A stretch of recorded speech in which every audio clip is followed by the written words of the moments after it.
salaamaaleykum mbokku Tëngéej waa RSTV ñoo leen ñëwlaatal fii ci stade Ngalandou Diouf donc reprise nawetaan depuis suspension bi ñu dugal leen ci biir stade bi laajal leen ay pronostic laajal leen aussi avis population bi nga xamante ni nu ñu dundee suspension nawetaan ak nu ñu dundee reprise bi donc ci kanam tuuti ñu dugg ci biir laajal leen nit ñi dafa mel ni but am na ko toj camp yi donc ñu dugg ñëwaat. salaamaaleykum papa. maaleykum salaam. tur bi naka la. Amadou Camara. ñu koy wax Kamu photographe Esat. Kamu photographe Esat. ñu ngi lay jaajëfal ci acceptation bi ak invitation bi nga nangu ci Rufisque Sénégal TV pour wax ci li nga xamante ni mooy non violence bi nga xamante ni moom la ñuy wootee fii ci stade. waaye xam nga man yàgg naa ko wax sax mais may ñaanal Xaasa Seen yàlla na ko yàlla yërëm te yeexuñu doon na ma bëgg a invité ci problème bu nawetaan Tëngéej parce que nawetaan dafa nekk loo xamante ne activité de vacances la woon ñuy fo ak ree mais li fi am léegi dafa jéggi dawa ndax bu njëkk ñetti terrain moo amoon ci Tëngéej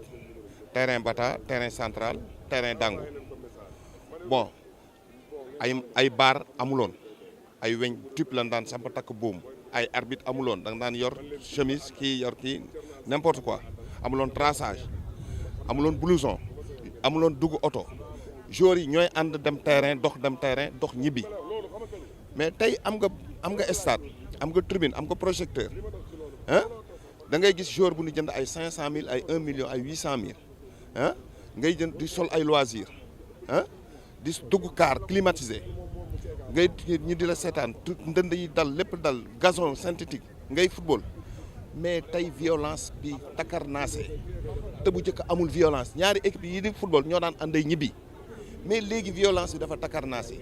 mouvement nawetaan bi def na lu ne. mais xale yi seen bopp xale yi ñoo yarul ñoo mënul fo nañ ko wax te dee nit nag bu fekkente ne da nga bëgg a fo di gagné da ngay accepter défaite football victoire ak défaite ñoo ànd boo gagné da ngay kontaan feetu mais bu la gagné accepter ne dan la gagné dan la mën gagné la bu ñu xoolee si ñi nga xamante ne tey ñoo ko kii woon tey comme ndem si yàlla si Habib Gueye il a tout fait pour que non violence am nan xool ci ñooñu tëdd barsax ñun ñi fi des gënuñu leen ah doon xeex pour non violence nan continuer ci non violence stade bii ñun ñoo ko moom li fi nekk ñun ñoo ko moom buñ ko yàqee tey jii ëllëg dañ koy wuti ji waat mbaa ñu toog arrêté nawetaan yi sunu Tëngéej FC dootul di dem di recevoir ba ay Géejawaay mais loolu leneen la nan toog fii sàmm sunu alal sàmm sunuy bakkan sàmm sunuy xale pour que ba violence dootul am ci stade bi man daal maa ngi woo ñëpp daal pour que non violence bañ a amati ci stade bi kii ah voilà. ñu ngi fii ci stade Ngalandou Diouf ak président zone 1B ñu bàyyi ko mu présenté wu président tur bi naka la. waaw Doudou Gueye la. Doudou Gueye président zone 1B mën nañ xam mesures yi ngeen jël ba tax ngeen suspendre nawetaan bi ak yan mesures ngeen jël si non violence bi. waaw merci beaucoup waa Rufisque Sénégal TV donc maa ngi leen di nuyu comme ni ma ko waxee sànq bi may présenté man la Doudou Gueye président zone 1B bu ODCAV bu Rufisque. waaw soo gisee ñu defoon benn break depuis dimanche passé on a constaté que bon il y a un certain temps donc violence bi dafa commencé woon di bëri ci stade bi donc mu doon nag des responsabilités partagées entre les ASC le service d'ordre et nous organisateurs yi nga xamante ne ñun ñooy bokkandoo daje ci stade bi donc bi ñu xoolee aussi ñu ne bon violence yi bëri na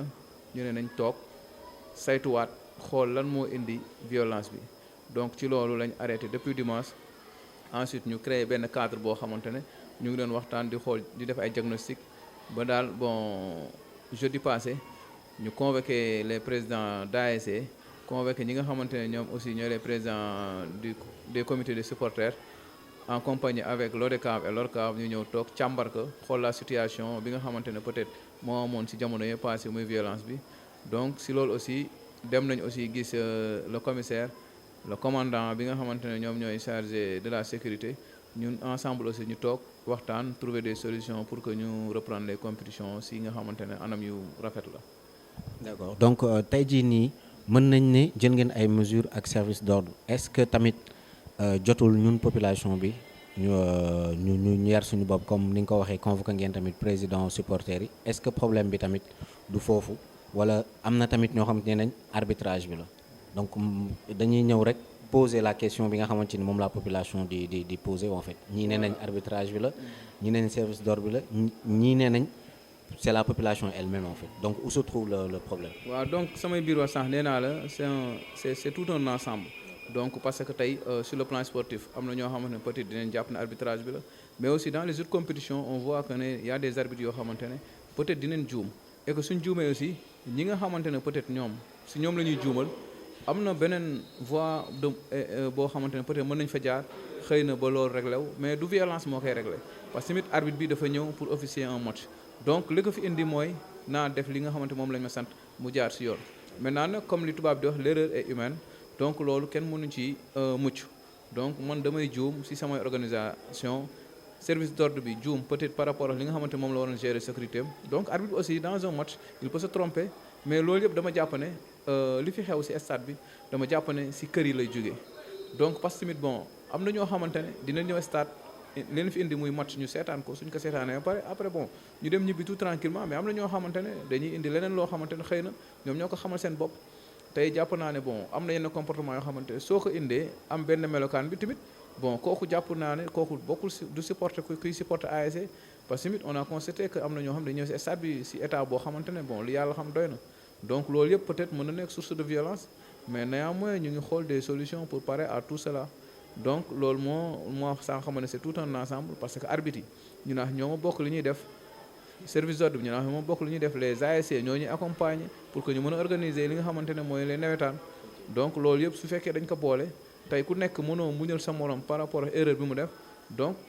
violence day gën a bari si loolu lañu oowee nag arbitre aussi bi ñuy oote korok si lañ bokkoon donc ñu waxtaan trouver des solutions donc solutions yi mu ngi jëm si fii nga xamante ne defoon nañ ko couverte 1000 francs ñu ne léegi dañuy delluwaat li nga xamante ne initialement moom lañ daan def mooy couverte bi ñu delloo ko téeméer aménage une loge pour que ñi nga xamante ne peut-être dañ daan ñëw d'habitude di toog si loge bi ñu continuer toog si loge bi donc loolu aussi si changement yi la bokk ensuite aussi ñu fexe ba nga xamante ne tey jii fee nga xamante ne moo nekkoon tribune découverte amoon na ay gravats ñu waxtaan ak UCG en collaboration ak ñoom ñu ñëw aussi génne ñu ngi xamante ne mooy gravats yi fa nekkoon yëpp ensuite ñu def ay projecteurs pour que mu am lumière ensuite avec la police aussi jël nañ yenn mesures de sécurité yi ba nga xamante ne tey jii bon peut-être li ñu daan def ñoom dañ koy gën a améliorer par rapport ak aussi li nga xamante ne moo daan faral à chaque fois ñuy dóor des gaz lacrymogènes ñoom aussi ñoom dinañ xool nan lañ ko gën a mën a saytoo ba communication bi entre le service d'ordre les organisateurs ak les ASC ñi nga xamante ñoo leen di représenté mu gën a fluide su ko defee peut-être ñi nga xamante ne au niveau des supporters aussi am nañ ay points focaux ñuy dem di waxtaan ak ñoom su boobaa bon dinañ mën a gën a ñaax supporters yi ensuite ñu jël ay dispositions pour que ku nekk aussi xam porte bi ngay duggee suñ paree aussi ñu fexe évacuation bi pour ñu génne leen ci stade bi mu gën a rapide yaakaar naa ne loolu mooy ay dispositions yi nga xamante ni moo ëpp solo si ñu jël par rapport ak li fi xew si jamono yee passé donc lépp nag di woowaat tous les présidents d'ASC que ñu xam ne bon mbir mi ñu naan ñoo ma ko bokk te ASC ñun mënuñu organiser nawetaan sans les ASC maintenant nag suñu organiser aussi yaakaar naa dañu war a bokk ndey bokk baay ñun ñëpp ñu ooteendoo ci fair play que ñu xam ne fii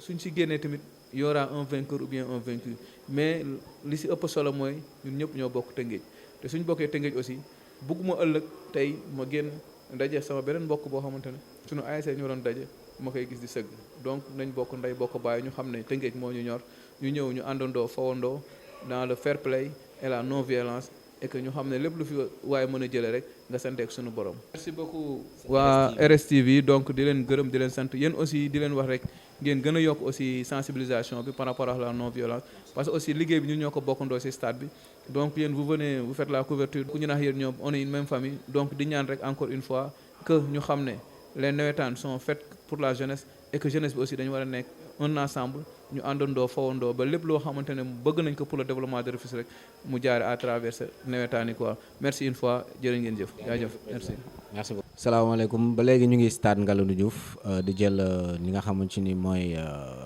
réaction ak innovation bi nga xamante ni stade Ngalandou Diouf teg nañ ko pour la suite favorable des nawetaan 2021 donc ñu ngi ak monsieur Konko Sarr vice-président de la communication ñu bàyyi ko mu nuyoo. waaw asalaamaaleykum waa RSTV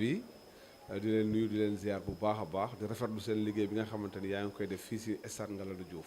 merci. Merci beaucoup. Est-ce que mënoon nañ xam comme que vous êtes le chargé de la communication donc les mesures qui ont été prises pour la suite favorable et pour le bon déroulement contre la non-violence des navétanes 2021? Donc nous avons tenu une réunion de sécurité avec les autorités sécuritaires, la police en premier lieu, les arbitres, les présidents de zone, les vice-présidents chargés de la sécurité. Lors de cette réunion, il a été inscrit des mesures comme les points focaux, parce que à chaque rencontre, dans chaque journée, la structure qui organise désigne un point focal. Maintenant, il y a des interdits, comme le fait que les joueurs s'échauffent derrière les buts ou à côté des corners. Mais aussi, toutes les ASC sont tenues présentes ou absentes lors de cette réunion,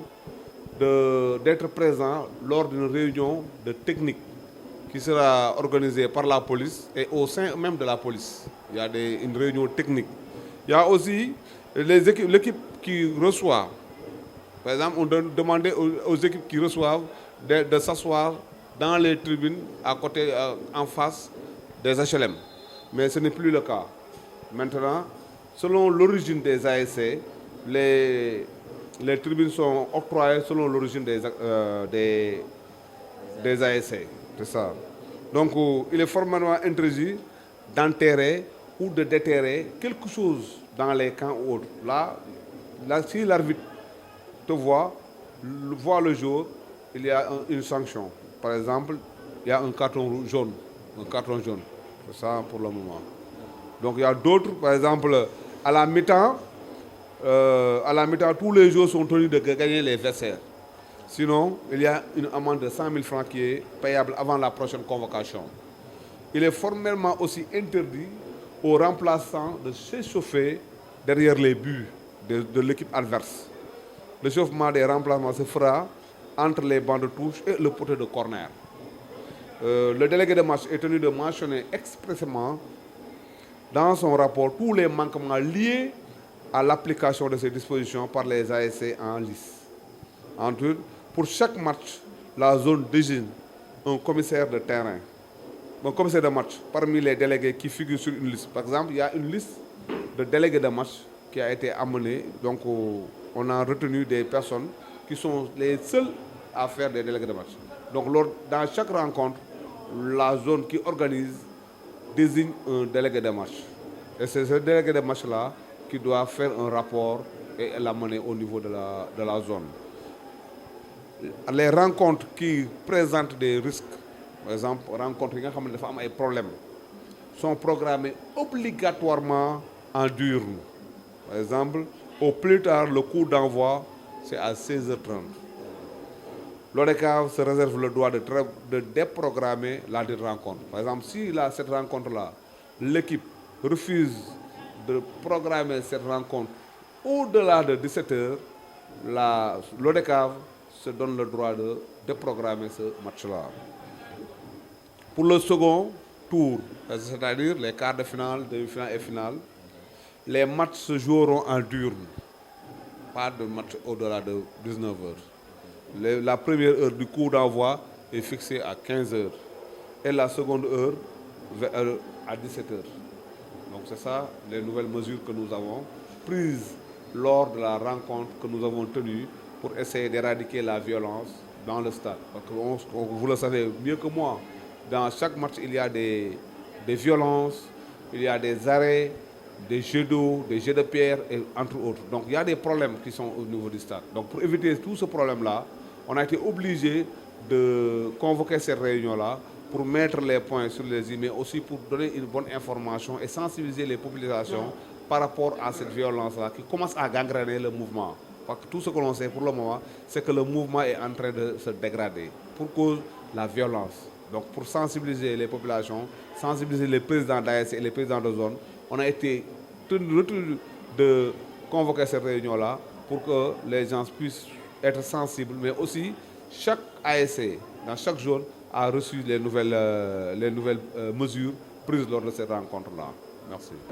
mbokk Tëngéej ñoo ngi fii ba léegi ci stade Ngalandou Diouf donc ñu ngi ak Cheikh mooy coach Glasgow donc Cheikh ñu bàyyi la nga nuyoo. waa gars maa ngi nuyu di jaajëfal ñëpp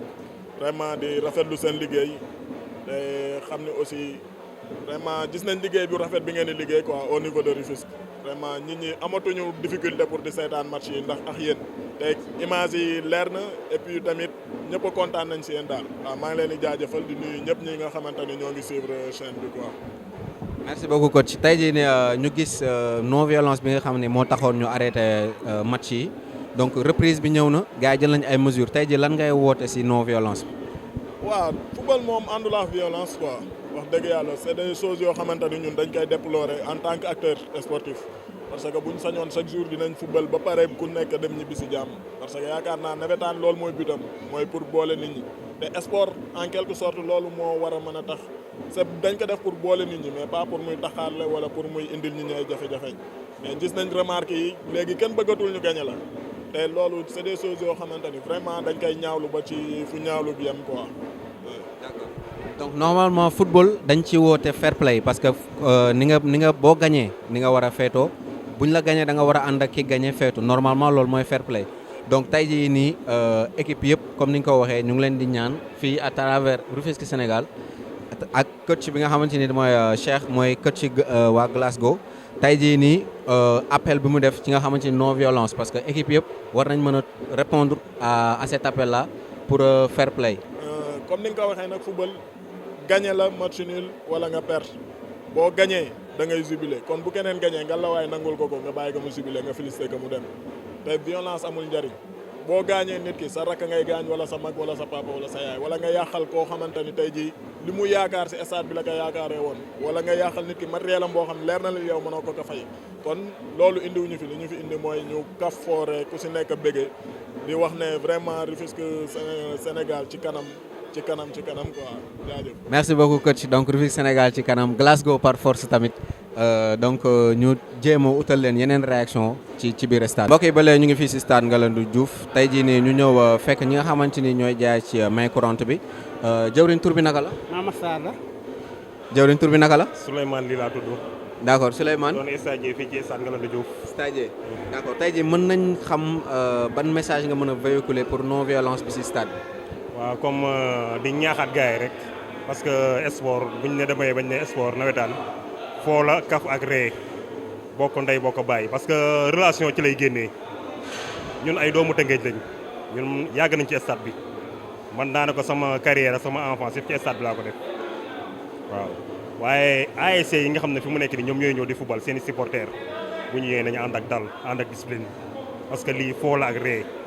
boo demee ci yeneen dëkk yi ñoom seen i match yi dañooy bàyyi ba ay minuit 11h di football dem bay 3h du matin wala 5h du matin pourquoi pas ñun mënuñoo am loolu.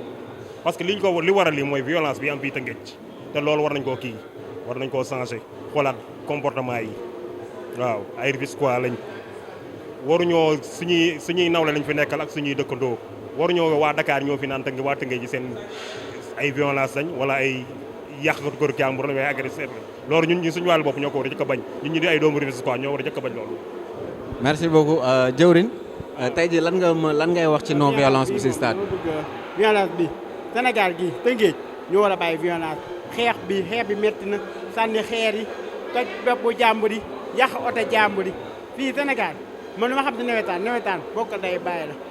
ñëw bañ a xeex bañ a riiroo bañ a xeex bàyyee sànni xeer yi yàq nawetaan amul benn sens ñun ñëpp ñoo bokk ndey ak bàyyi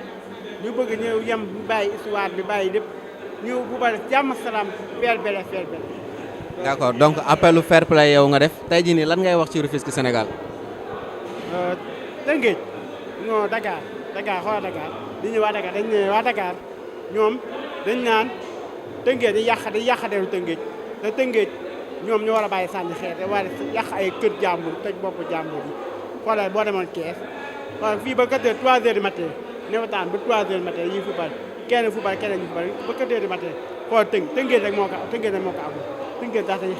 xeex histoire. donc tey jii nii selon yow xeex bi dafa war a dakk carrément ñu ñëw. waaw dafa war a dakk carrément ñu non violence appel à fair play. merci beaucoup jëwriñ lan ngay wax ci Rufisque Sénégal TV. waaw kontaan ci yéen tamit ci dalal bi ngeen ñu dalal parce que lii dafa doon promotion boo xam ne nii ku ci nekk war nga cee gis sa bopp yëg sa bopp ñu ngi leen ci jaajëfal lu bëri waa di ñaaxaat nit ñi rek wax dëgg yàlla nañuy ànd bokk ndey bokk bàyyi am jàmm ci réew mi am jàmm ci stade bi am jàmm ci kër yi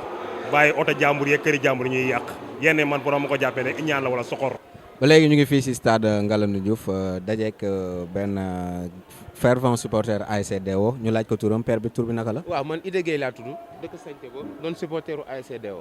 ASC DO équipe bu mag bi. waaw ASC DO équipe bu mag la ndax gagné nañ zonal ak départemental. ah mais est-ce que loolu kese moo tax ñu naan équipe bu mag.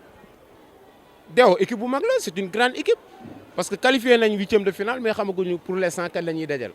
ah d'accord tey jii nii ñu gisoon ne nawetaan dañ ko suspendre pendant quelques jours mu reprendra te suspension équipe bu mag la parce que DO Tëngéej gépp xam nañ ko DO gagné na finale zonal gagné na finale départemental dem nañ régional ñu gagné ñu. effectivement tey jii nii ma ne nawetaan dañ ko suspendre woon Rufisque pendant quelques jours à cause de la violence tey jii lan ngay wax ci non violence bi nga xamante ni population war nañ ko def fii ci stade li ñuy wax rek ci stade bi mooy ñun waa Tëngéej duñu ay nit ñu violent Tëngéej donc ay nit ñu civilisé ñu correcté ñoo fi nekk bon ñun ñi nga xam ne ay stadiers lañ nekk ci stade bi gérer lépp luy organisation ci stade bi ñun dañu contre violence jàmm ak salaam lañ fiy ñëwee xulóoñu xeexuñu donc équipe yi bu ñuy ñëw nañ ànd ak yar ak teggin te li may wax président ASC yi mooy nañuy canaliser seeni supporters boo gisee violence yi di am ci stade bi yu si bëri c'est parce que président ASC yi canaliser wuñu seeni supporters booy seet ren ki ñu doon xalaat ne mooy def violence ci stade bi moo fi ñëwee ak discipline muy ASC Lébu gi dëkkuma Lébu gi dëkkuma Dangu mais seen fair play bi ñu indi ren man dama koy rafetlu am na équipe yoo xam ne ce sont des équipes non violentes Kakalam Jadé ñooñu ce sont des équipes non violentes sans compter nag équipe yu bees yi nga xam ne ñoo mujjee ñëw ñooñu du ñu ay équipe yu violent mais équipe yi nga xam ne toujours ñoom ñooy indi violent yi ñoom dañu war a wax ak ñoom ku si deful loo ci war a def ñu suspendre la te bu ñu la suspendre li des ci saison bi waroo continuer say activités. D'accord donc selon yow suspendre équipe wala joxe suspension ça peut quand même résoudre le problème. Ah bien sûr une équipe violente on doit le suspendre parce que boo ñëwee ci stade bi football moo la fi indi xeex indiwu la fi yàq matériel lu jàmbur wala yàq stade bi indiwu la fi da nga ñëw pour football mais da ngay gagné suba ñu gagné la buñ la gagné nag da ngay nangu ne dañ laa gagné mais ñëpp bëgg a qualifier ñëpp bëgg a jël coupe mais ñëpp mënuñu ko jël donc 5 zones la 5 coupes moo fi am. Les meilleurs vont gagner ku ñu gagné nag nga xam ne dañ laa gagné nga dem toog sa kër nga jël say supporters dem ñibbi je félicite le président de l'ORCAV monsieur Arona Bathily qui est un homme bien et honnête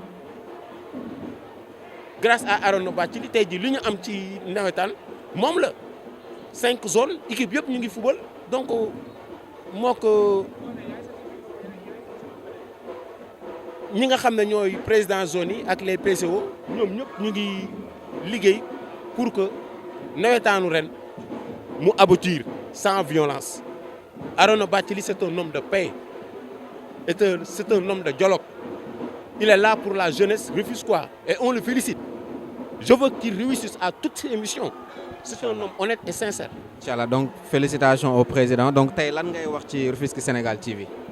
Bon Rufisque Sénégal TV bon ñu ngi koy rafetlu parce que ñun lii lañ bëgg daal doomu Tëngéej jël alalam investir ko ci Tëngéej waa Tëngéej di ci gis seen bopp. mbokki Tëngéej ba léegi ñu ngi ci stade Ngalandou Diouf ñu daje fi ak le doyen des stadiers ak en même temps il est le représentant de l'UCG donc ñoom ñoo géré lépp loo xamante ni mooy assainissement ak propreté fii ci stade Ngalandou Diouf donc ñu bàyyi ko mu présenter doyen tur bi naka la. Je m'appelle Sa Diaraw Niang du doyen des stadiers stade Ngalandou Diouf bon di représenter aussi UCG ci stade Ngalandou Diouf. merci beaucoup doyen tey jii nii ñu constaté woon ne que ne match yi dañ ko arrêté woon pour violence tey jii nii ban message ngay joxe ci non violence ici ci nawetaan Rufisque. waaw asalaamaaleykum mbokku Tëngéej. li ma ci wax mooy xam nga Tëngéej ñëpp benn bopp la kenn mu ko xam ñaar Tëngéej ñëpp mbokk lañu stade bi li ma fi am ci stade bi laa ko amee nit ñu baax ñi ma xam ñëpp ci stade donc sport. dafay kii daal ni koy wax de day dimbali nit daal en quelque partie mais violence bi li ko indi yëpp mooy xale yu ndaw yi la rek du mag ñi donc seet nañu 3 ans 4 ans yëpp xale yu ndaw yi ñuy indi mag ñi dugg si mais dama doon wax mag ñi bu xale yi defee dara ñoom nañu wàcc ñëw wax ak xale yi ñun stagiaires yi ñun heure bu problème mosaan am ñu ne organisateurs yi les délégués ñun ñooy dem yéeg ci kaw tribune yi wax ak supporters yi wax ak ñëpp affaire bi calme loolu nag gars yi dañ ko xaw a bàyyi ren loolu aussi tamit li gën a indi bu mosaan dara am rek dañuy daw ñu ñëpp yéeg ci kaw tribune yi wax ak supporters yi wax ak ñii calme yi revenir daal ñu continuer loolu aussi organisateur yi war bëgg naa ñu bàyyi ji xel bu baax a baax te gëm naa ni nag ak dispositif yi bees ñu jël règlement yi bees gëm naa ni daal violence dootu amati daal di ñaan nag mbokk képp koo xamante ne ASC nga supporters yi ngeen bañ ñu indi violence parce que violence fajul dara yow li ngay dépensé ci sa nawetaan ay des millions boo gañee coupe sa 200 000 doo ko am loolu rek war na tax waroo def violence li foo arrêté la rek coupe bi boo gañee doo ci am dara bànneex la sa koñ nga bëggee rek la pour loolu la donc war nañu mën a moytu violence bi maa ngi ñaan daal violence bi daal ñu teg ko ci suuf football que le meilleur gagne ku ñu gagné ñu xam nañ la war a gagné boo gagné xam na nga war a gagné. D'accord donc comme que vous êtes le représentant de l'UCG te ñu ngi la ko doon tooñee léegi est-ce que tey mën nañ jàpp ne UCG dinañu dimbali ba nga xamante ne xeer dootul amati ci stade bi comme ça xeer dootul jóg. Bon, à travers notre coordonnateur département de Rufisque, M. Daoud Thioune, ak le doyen Souane ak le doyen Sega ñoom lañ fi yebal ma ànd ak ñoom jàppale leen ça fait 3 jours ñu ngi ci stade bi bu demee même demee dimanche on est là boo ñëwee di nga fi fekk oto yaa ngi taxaw ci ginnaaw ak benn bi ñu ngi fi ça fait 3 jours boo demoon ci ginnaaw dañu gis ne xeer li fa desati bu fa desee di def naa matul 5 pierres xeer yëpp dindi nañ ko dindi nañu ñax yi vraiment bon 3 jours daal ñu ngi vraiment def nañ le maximum bu soobee dinañu àggali même xëy ndaw yi ñu jëloon sax yebal nañ leen ñu ñëw bale stade bi yëpp aux alentours et autour du stade vraiment ñi ngi def li ñu mën daal yàlla baax na daal. D'accord donc merci beaucoup waa UCG merci beaucoup doyen di la jaajëfal ci disponibilité bi jaajëfate tey jii lan ngay wax ci Rufisque Sénégal TV. waaw Rufisque Sénégal TV kii bu bees la mais vraiment gis naa leen bi nawetaan commencé ba léegi vraiment ñi ngi def lu am njëriñ parce que ñi ngi dugg ci ruq-ruqaat yi di laaj nit ñi man Rio TV c'est la première fois tey man ñu jël ma yàgg naa ci stade bi de ça fait 5 ans Jokko FM mi ngi fi Rio TV mais RS ñoom ñoo ma jël tey oo ma tàll ma seen micro pour la première fois te pourtant dañu may romb di wax ak ñeneen ñoo xam ne man maa leen gën a yelloo loolu parce que li ma xam fii j'ai fait 30 ans et plus ci stade bi ñi fi ñëw ñëpp fii lañ ma fekk ci stade bi en tant que organisateur organisation moom boo ñëwee ci man da ngay gaare du ma ne maa fi mën de mais ñoo mën organisation bariwul de waaw donc maa ngi di jaajëfal RS ca kaw ca kanam yàlla na yàlla defal jàmm. allahumma amiin merci beaucoup père jaajëf. ba léegi mbokki Tëngéej ñu ngi fii ci stade Ngalandou Diouf tey nag dama am benn invité surprise bu rëy ñëpp gën a ko xamee ci Touye jëwriñ ñu lay bàyyi nga présenté wu. asalaamaaleykum waa Tëngéej asalaamaaleykum waa Sénégal sax laay wax man maay Touye mun a këpp ñu gën ma see gën maa xamee si ma ngay surux tur yi nag bëri na mais li ñu mën a wax bëri na bëriwul nawetaan foofu la ah ree kon ñun kenn du wax ne boobu nu foo nga dem toog parce que am ñoo xam ne bëgg nañ foofu mais xamuñu foo naka lañ koy defee violence si stade bi wax bu dëgg yàlla rafetul parce que kenn du jël intention jóge sa kër ne da ngay ñëw pour ci violence yàlla dafa bind ay doomu aadama yoo xam ne bu ñu ñëwee fu public bi ne il faut ñu ku si nekk wane sa bopp mais ñi nga xamante ni ñoom ñooy takkader yi dafa am lu xamante ni ambiance yu nawetaan la ñaari équipe yi dugg ñu dóorante noonu ay kii loolu ambiance yu nawetaan la kenn mën a continuer si nawetaan mais xam nga lan moo bokkul si nawetaan ndax ma naan lan moo bokkul si nawetaan. lan moo bokkul si nawetaan. Rakaromacène bokkul si nawetaan. lan moo bokkul si nawetaan. Rakaromacène bokkul ci nawetaan. kon Touye nee na lacrymogène bokkul si nawetaan. bokkul ci nawetaan nawetaan foo ak reer la dafa am loo xamante ni ambiance yu nawetaan la mooy comme la ko dóorante boobu noonu ambiance yu nawetaan la loolu kenn mënu ko dindi sànni ndox loolu kenn mënu ko dindi essaye comprendre wax mais bu kooku ne day sànni ndox yow nga ne ko tey doo fi sànni ndox yooyu noonu non cool yi mooy bari Rakaromacène bi jóg ñu naan nii waaw waa Tëngéej war a ñoo nangama nangam man lu nekk lay dégg waroo leen fubal nawetaan lu tax ñun ñooy ñan ba war ñu fubal nawetaan bu ñuy wax nawetaan Tëngéej moo tax ñuy wax nawetaan ñun nag loolu du ñu nangu kenn ku ñu ko yàqal muy ma Samba muy ma Demba suñu stade bi suñu bakkan bi lañ ci teg ku ñu ko nar a xaj ku si nekk dañ lay génne fële fubal nawetaan d'accord mais est-ce que mën nañ xam secret rajo bi ndax mën nga ñu ko wax tuy bi. ah ma ngay surux non loolu dama lay bàyyi ba nga ñëw sama gàlle ma wax la benn instant bi kii maanaam ku bëri la dépense seer li ngay jaay dépense la da ngay dépensé kerem soow ñu bëri nga defar kerem soow waaye ak soow yi. ak soow yi parce que bii moom bu tuy moom je pense que ne Tëngéej kenn du ko présenté. dama lay wax dama ne la radi dafa am radi mooy bi am glace kii nag crème la crème. crème mooy am ñam. crème mooy am ñam lan ngay wax ci Rufisque Sénégal TV. bon ca kaw ca kanam ndax liggéey bi rafet na wax fa dëgg yàlla ñun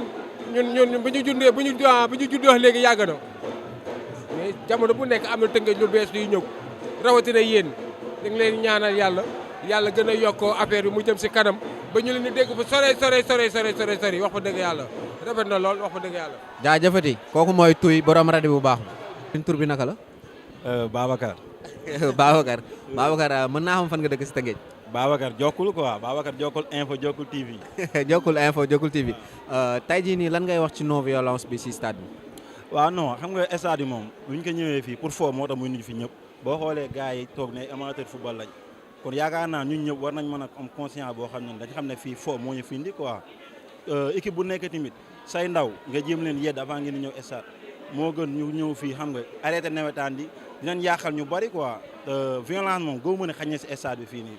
waaw dañuy noonoo suñu biir te jaroo ko wala ñuy gaañante yooyu noonu waaw loolu daal xam naa ne moom mënoon naa ko sànni si violence bi quoi gars yi xoolaat taxawaay bu baax xam ne nawetaan kafaaree kese moo fi indi nit ñi quoi du leneen. d'accord tey jii nii mën nañ ne nawetaan avant wax nañ ko sànq pour boole nit ñi la mais tey dafa mel ni nawetaan mooy diviser Tëngéej te alors que dafa waroon loo xamante nekk loo xamante ni pour boole waa Tëngéej yëpp la en fait parce que tey ñu waa Jokkul yëpp ak waa Dangu ak waa HLM mën naa ne ñoom ñëpp ay doomu Tëngéej la kon tey jii nii nawetaan dafa waroon mën a tax raffermir lien yi ba nga xamante ni ñun ñëpp ñu nekk benn bokk ndey bokk baay. waaw non li nga wax yow mën naa ne tënk nga lépp sax xam nga nawetaan moom dafa doon loo xam ne nii pour kaf ak ree la quoi dèjà da ngay xool suñu presse bi bëri na ñoo xam ne nii fii nii ñun ñëpp fii lañ xamante quoi kon ñun ñëpp ñu ngi bokk ndey bokk baay fii da ngay gis ñoo xam ne da ngay gis ki dëkk Lébu gi ki dëkk Ngañ Samba dañuy toog di kaf di ree mais pourquoi kon ñun supporters yi war nañ mën a indiloo suñu biir quoi tey waa Thiawlène bu ñu ñëwee dajeex waa Colobane ñu xam ne ñoom benn lañ waa Jokkul bu ñu dajeex waa Dangu ñu xam ne benn lañ parce que benn ndaw moo fi mën a am trophée ku nekk kenn moo ko mën a jël kon ñëpp mënuñu jël quoi dañu war a xam ne déjà il faut ñu sóoraale sax li ñuy teg ci stade bi ba pare trophée bi ñuy teg lan la valeur bi